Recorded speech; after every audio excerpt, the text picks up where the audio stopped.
توفه یونسوی 67 ساله از شهر خوجند به دوشنبه آمده است. او از نقلیات جمعیتی استفاده میبرد.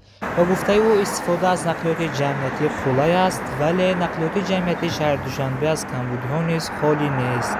اگر ما همین ترالبوس، اتوبوس، همین ها اگر گرافیکی نمایشی کاری اگر بایب بروران اگر با همین آدم‌ها که بسیار تا نمی‌دانستی که هم با دیده مثال میگوید که ها این یک فلان جا میرد یا این هاش اینجا میرد اوجه میداند.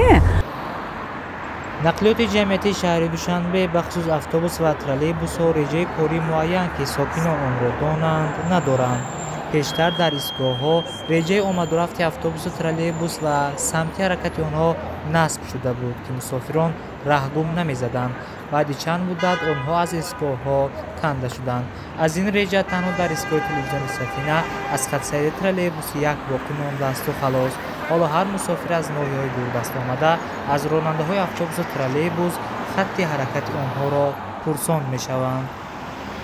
ساکنان بیشتر از آن شکایت میکنند که رانندگان در جایهای مقرر نگردیده اتوبوس و ترالبوس را نگاه می‌دارند. وقت معین آمد و رفت ندارند. بعضا وقت در ایستگاه‌ها از وقت معین شده بیشتر می‌ایستند و مسافر زیاد سوار می‌کنند. بعضا حتی از ایستگاه‌ها 2-3 متر دور نگاه می‌دارند که برای کلان سالان و معیوبان سوار شدن مشکل است.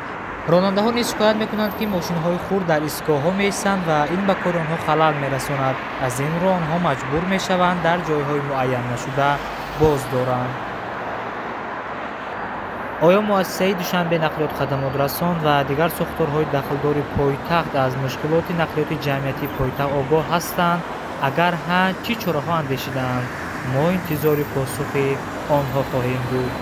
ایدیبکی سید، دوشنبه، پرس TJ.